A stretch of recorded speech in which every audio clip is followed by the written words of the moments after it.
melecehkan Allah, melecehkan Rasulullah SAW, melecehkan Al-Quran, melecehkan Islam, tidak dihukum pidana, bebas. Tapi ketika ada orang di Indonesia melecehkan pejabat, langsung dihukum pidana, seperti Ade Armando, Abu Janda, ya kan? Ketika dia melecehkan Allah, melecehkan Rasulullah SAW, melecehkan Al-Quran, melecehkan ulama, melecehkan Islam, tidak ditangkap dan bebas. Bahkan terakhir beberapa waktu yang lalu bakar Al-Quran di alun-alun Pemalang, Jawa Tengah. Bakar Al-Quran. Apakah ditangkap? Enggak, malah dapat ciuman dari polisi.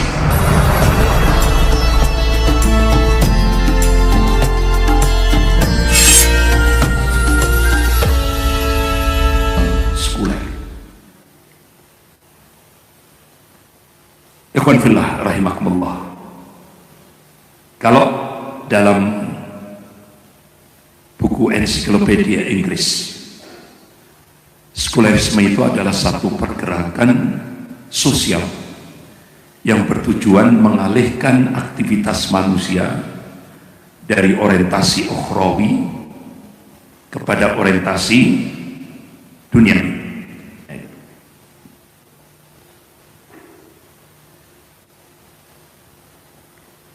Itu dalam buku ensiklopedia. Dalam kacamata Islam, sekularisme itu adalah ideologi kufur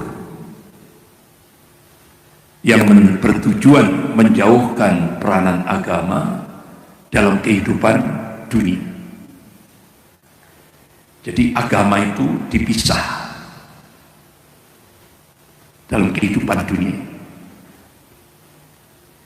Jadi sekularisme itu merupakan ideologi yang ingin mewujudkan dominasi dunia pada semua sisi kehidupan, baik politik, ekonomi, sosial, moral, konstitusi, dan lain sebagainya. Jauh dari perintah-perintah ad-din, agama, serta larangan-larangannya. Sekarang ini ada virus yang lebih dahsyat, yaitu virus sekularisme, karena ini sudah masuk wilayah akidah. Jadi hari Rabu tanggal 15 Desember 2010 ada sebuah nota diplomatik rahasia dari Kedubes Amerika di Beijing tanggal 5 Maret 2007 dengan kode referensi Beijing 1448. Jadi pemerintah Cina mendorong percepatan program sekularisasi bagi umat Islam Indonesia. Ini berarti ngasih hutang 647 yang gratis. Tapi umat Islam harus dipercepat dengan program sekularisasi. Akhirnya Presiden memberikan statement politik dan agama harus dipisah. Bagaimana respon ormas Islam? Muhammadiyah merespon, yang diwakili oleh Profesor Kiai Haji Yonahar Ilyas LCMA, Allahumma yarham. Beliau barusan meninggal. Beliau juga sebagai wakil ketua Majelis Ulama Indonesia Pusat. Jadi Muhammadiyah menegaskan Indonesia bukan negara sekuler. Ya. Artinya apa? Jangan sampai Indonesia ini bahasa-bahasa konstitusi negara, jangan sampai sila ketuhanan yang Maha Esa itu dihapus, jangan sampai terjadi. Kalau ini benar-benar Indonesia dipraktekkan menjadi negara sekuler, otomatis sila ketuhanan yang Maha Esa itu akan dihapus. Karena pondasinya itu sila ketuhanan yang Maha Esa. Makanya dalam preambul pembukaan Undang-Undang Dasar 1945, Negara Kesatuan Republik Indonesia berdasarkan ketuhanan yang Maha Esa. Itu dalam preambul pembukaan Undang-Undang Dasar 1945. Ini dalam perspektif Islam, kita tidak boleh memisahkan agama dengan politik, karena itu sama saja memisahkan umat Islam dari Al-Quran dan As-Sunnah. Makanya kenapa ulama-ulama Ahlus Sunnah seperti Syekhul Islam Ibn Taimiyah rahimahullah, beliau tulis kitab As-Siyasah As-Syar'iyyah. Bahkan kitab As-Siyasah As-Syar'iyyah itu disarah oleh Syekh Muhammad Al-Utsaimin rahimahullah, Imam Masjidil Haram. Beliau adalah kibar ulama Saudiyah, dan sarahnya sudah diterjemahkan dalam bahasa Indonesia, judulnya Politik Islam. Artinya Islam tidak bisa dipisahkan. Kalau umat Islam, artinya kalau agama dipisah dengan politik, itu sama saja menjauhkan umat Islam dari Al-Quran dan As-Sunnah. Itu. Ikhwan fillah rahimakumullah. Nah, jadi secara umum dapat didefinisikan sebagai pemisahan agama dari kehidupan publik. Dalam konteks pemerintahan, sekulerisme itu bermakna tidak diterimanya argumentasi agama sebagai landasan hidup bernegara. Itu disebut dengan, kalau bahasa Arabnya, fasluddin anid daulah. Dan ditolaknya aturan agama sebagai landasan aturan hukum positif. Nah, ini yang sekarang ini dipaksakan Cina untuk diterapkan. Ini pembahasan ini sebelum muncul virus corona. Ini sebelum muncul virus corona ini kan tahun, jadi tadi kan tahun berapa tadi yang rencana Cina untuk mensekulerkan umat Islam? 2010. Jadi ini sebelum terjadi virus corona. Jadi Cina memaksakan kehendak untuk mensekulerkan kehidupan berbangsa dan bernegara di Indonesia. Nah, ikhwan fillah rahimakumullah, cirinya bagaimana? Cirinya ya, sebuah pemerintahan sekuler itu, contoh di Indonesia, kalau ada orang yang melecehkan Allah, melecehkan Rasulullah SAW, melecehkan Al-Quran, melecehkan Islam, tidak dihukum pidana, bebas. Tapi ketika ada orang di Indonesia melecehkan pejabat, langsung dihukum pidana. Itu kira-kira sudah terjadi tidak di Indonesia? Sudah. Seperti Ade Armando, Abu Janda, ya kan?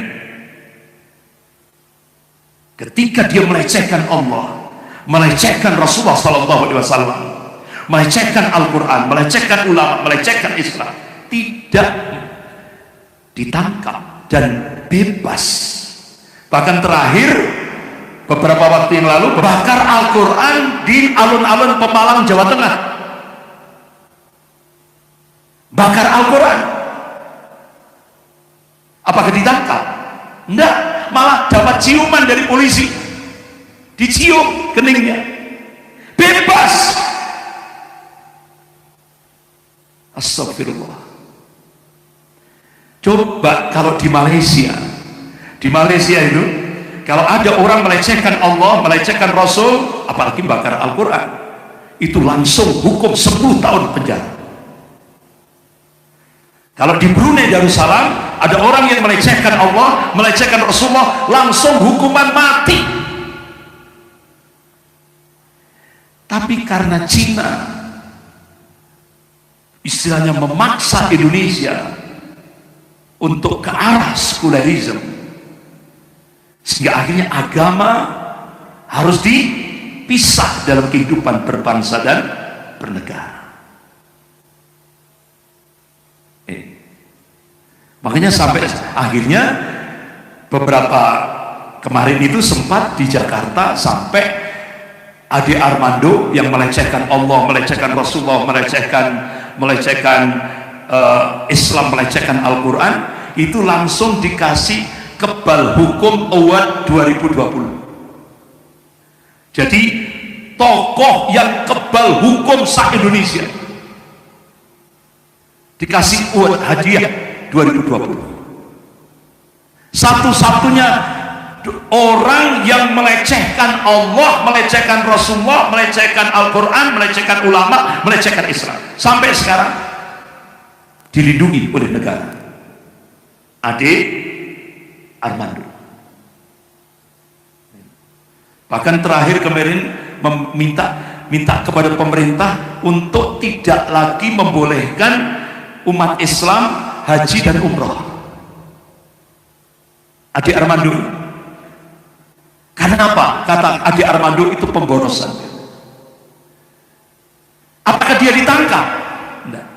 Dilindungi oleh negara. Karena apa? Sekuler. Ya. Jadi seperti itu. Sampai terakhir siapa? Bu Sukmawati. Dan antara Rasulullah dengan bapaknya. Padahal bapaknya Pak Karno itu ketika haji, ya kan, waktu di Masjid Nabawi di Madinah, beliau lepas baju kebanggaannya, beliau lepas semuanya, dan beliau ngesot itu merangkak menuju makam Rasulullah SAW. Berarti Pak Karno menghormati Rasulullah SAW. Nah ternyata anaknya melecehkan Rasulullah SAW. Kira-kira diperiksa enggak Ibu Sukmawati? Enggak. Karena apa? Sekuler. Kalau ada orang yang melecehkan pejabat, langsung. Contoh, kemarin ada seorang ibu melecehkan Bu Risma, wali kota Surabaya, langsung ditangkap, pidana. Jadi di Indonesia itu sekarang manusia lebih tinggi daripada Allah dan Rasul. Benar enggak? Itu di Indonesia sekarang. Jadi politik Islam dapat diartikan sebagai satu cara untuk mempengaruhi masyarakat istimewa Islamnya, masyarakat Islam agar bersikap. Itulah siasat syariah. Nah sekarang apa sih bahaya? Ini contoh-contoh tentang bahaya virus radikalisme sekuler. Ini sudah lebih berbahaya. Karena radikalisme sekuler itu kalau ditimbang menurut Al-Quran dan As-Sunnah, ulama-ulama akidah itu sudah masuk dalam nawaqidul Islam, pembatal keislaman, gugur syahadatnya, gugur imannya, kalau dia mengarah pada radikalisme sekuler. Kita skors adzan isya, monggo silakan.